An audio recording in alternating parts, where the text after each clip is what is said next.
Hey guys, Modelling Weekly here. Well, I'm finally back. It's been 2 months without a new upload, though I've now got time management sorted out for my A-levels, so uploads shouldn't be as rare from now on. For today's video, I'll be fully building, painting and weathering Eduard's Desert Babes Tornado in 70-second scale. Enjoy!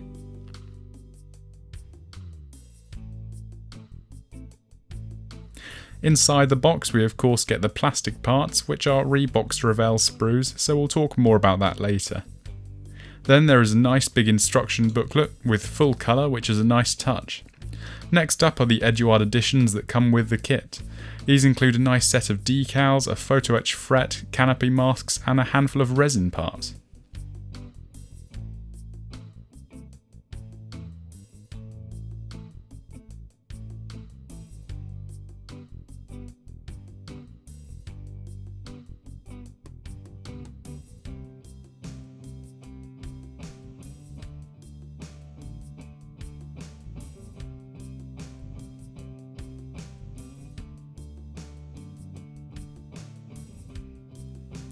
I'd say Revell quality is the best way of describing the grey plastic parts. The detail in some areas is not to be ignored, though the quality is very inconsistent and there is a lot of flash around many parts.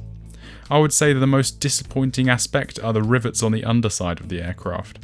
The moulding quality here is, in some places, very poor, but at the end of the day it produces a fairly nice model.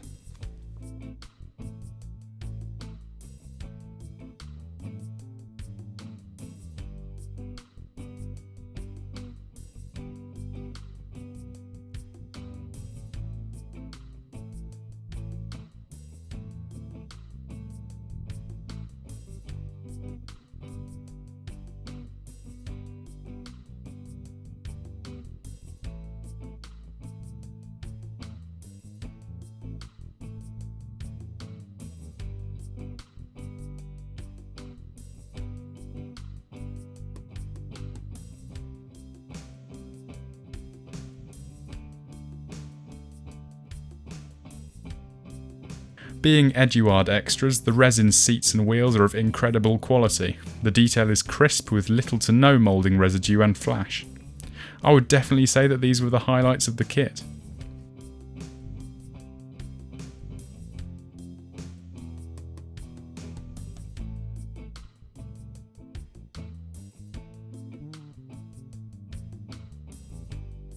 I was very surprised by how big the photo etch fret was. You get a lot of value for money in this kit, it has to be said. It features brilliant detail in colour, which again is a given with Eduard accessories.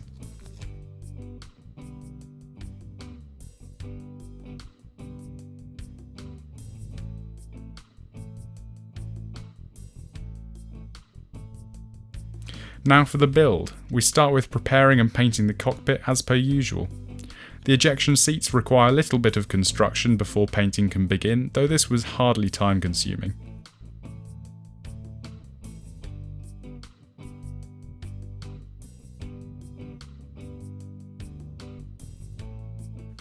They were painted with Colour H82, which in hindsight was a little too dark for the interior shade, though it looked fine in the end.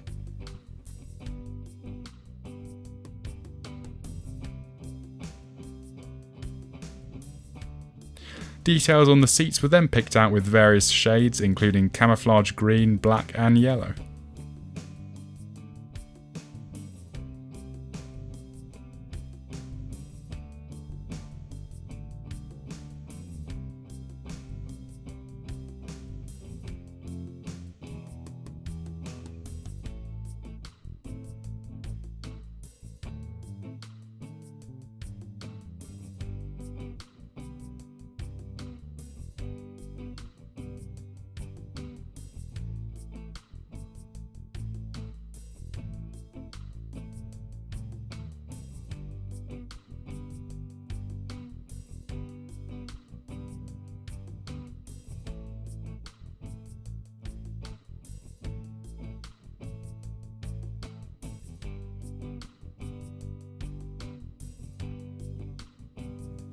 The photo etch parts themselves were added using gel super glue, and this stuff is perfect for the job as it has a great drying time that allows for slight adjustment of the part on the surface before fully setting.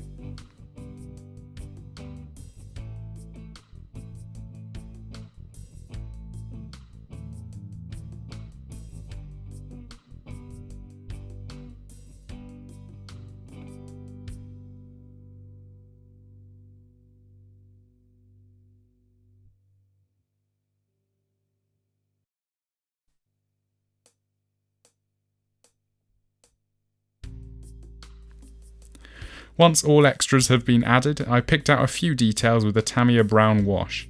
This wasn't entirely necessary as the seats were already detail dense, though it was a nice touch.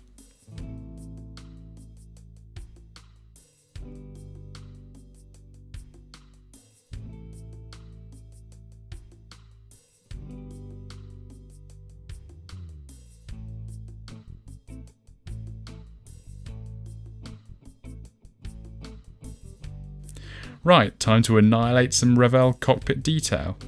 In order to glue in the photo etch control panels, a lot of the existing detail had to be removed.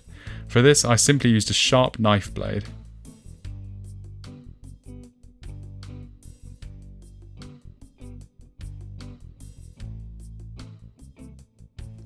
There were quite a few bare metal elements in the cockpit tub, so a coat of Mr. Surfacer 1500 was necessary to unify the lot.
With all the cockpit detail glued into place, the seats from earlier could simply be slotted in with some superglue.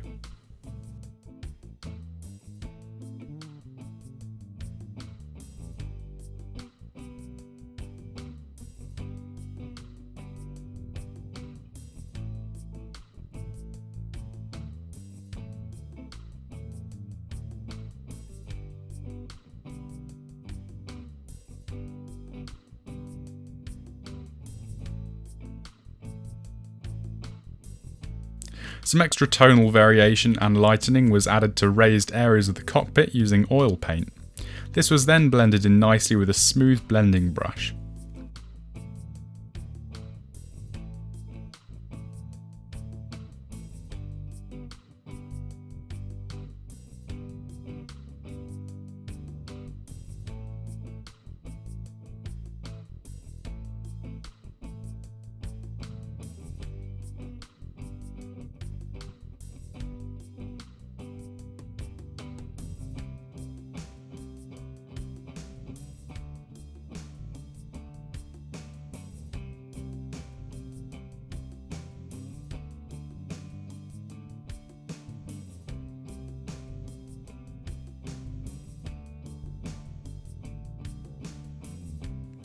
The construction of the rest of the aircraft prior to painting was pretty straightforward. Some aspects had a poor fit, though it was nothing a little bit of filler couldn't handle. It is a Revell tooling, so it wasn't entirely unexpected.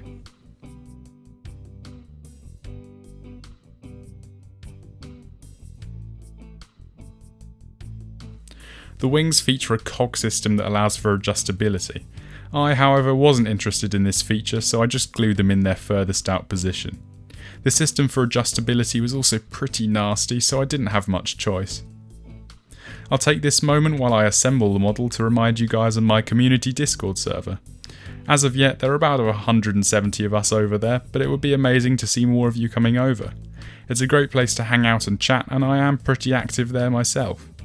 I also post build updates and sneak peeks over there, so why not check it out? There is a link in the video description.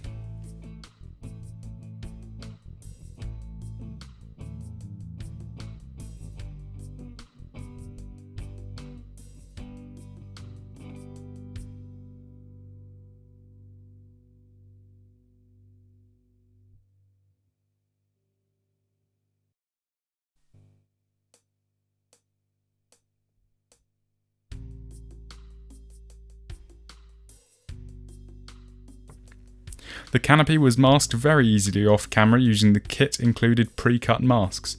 These Eduard masks are always a joy to use. To begin painting, I decided to start off with the engine afterburners.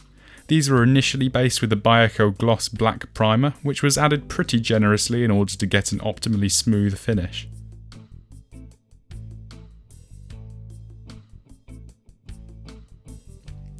This was then followed up with a base layer of gunmetal and later some tonal variation using Bioco's darker jet exhaust shade.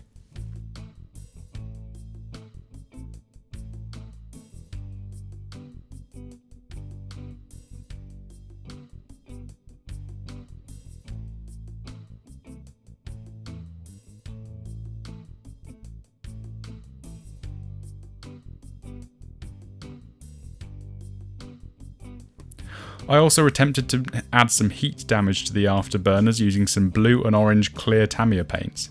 This went okay, but I think there is still huge room for improvement.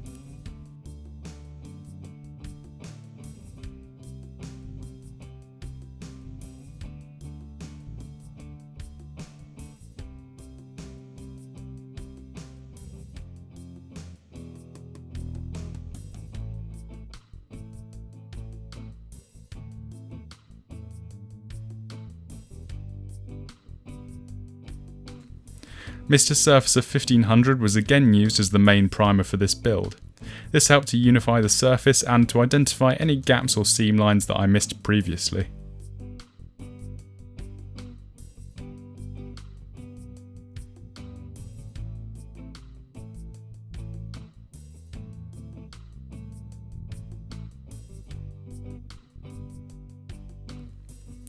The main colour of this model was Tamiya Flat Flesh.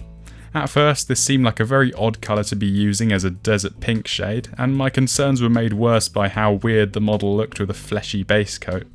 However, with some careful highlights and shadows, along with oil weathering, I think it turned out nice in the end.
With the base coat and variation complete, the only painting left to do is picking out some areas of the model featuring different colours. This included some gunmetal panels towards the rear and the black anti-glare nose cone.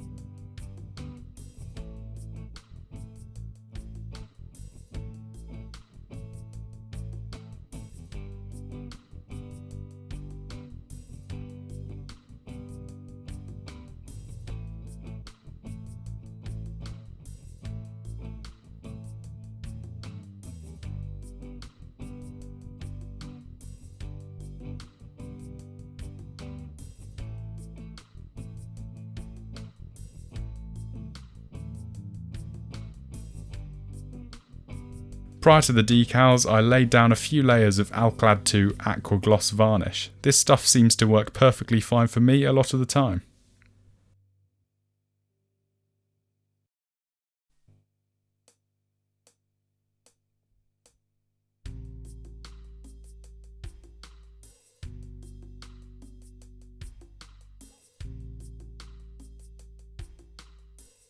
As per usual, the decals themselves were applied and formed to the surface using the classic combination of Microset and Sol. These products do stink, however, so make sure your workspace is well ventilated before using them.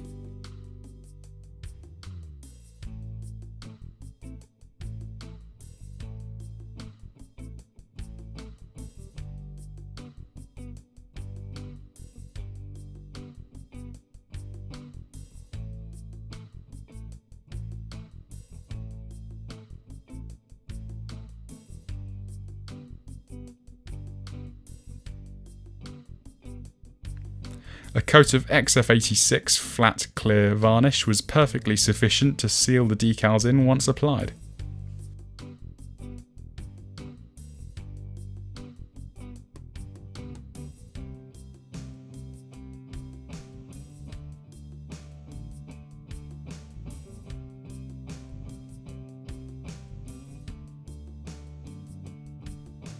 Now onto a bit of oil weathering. This was commenced with a simple brown panel line wash applied to all surface details. Excess would later be blended in with a white spirit dampened brush.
An important addition was also exhaust and oil stains. These were applied quite heavily to areas such as the tail fin, underside, machine guns and control surfaces. This was a fairly simple process, utilising 2 brushes to lay down the paint and then to blend it in. You can find out more about this technique by watching my beginner's guide to oil weathering.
All that was left to do at this point was painting up the landing gear and ordnance that the Tornado carries.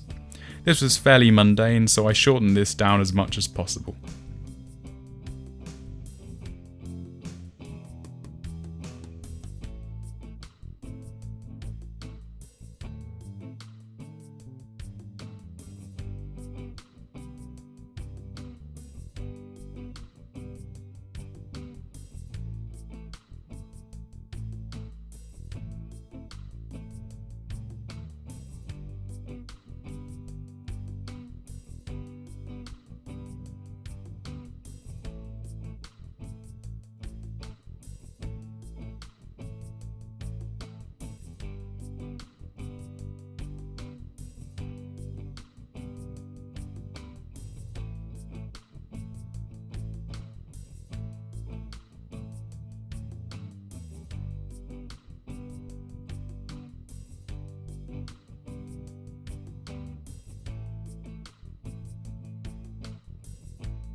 Well, with the canopy fixed in place, the model was complete. This project ended up taking just over 2 months to complete, and I'd say it didn't turn out too bad. I quite like the post-shading effects, though I feel that the desert pink tone could definitely have come out a little better. The colour though in these turntable clips was a bit messed up, which was mostly down to the dark background, which is my bad. But anyway, let me know what you guys think in the comments down below, and don't forget to leave a like and subscribe if you enjoyed. I hope to see you guys over here next time, and I'll see you in the next video. Bye!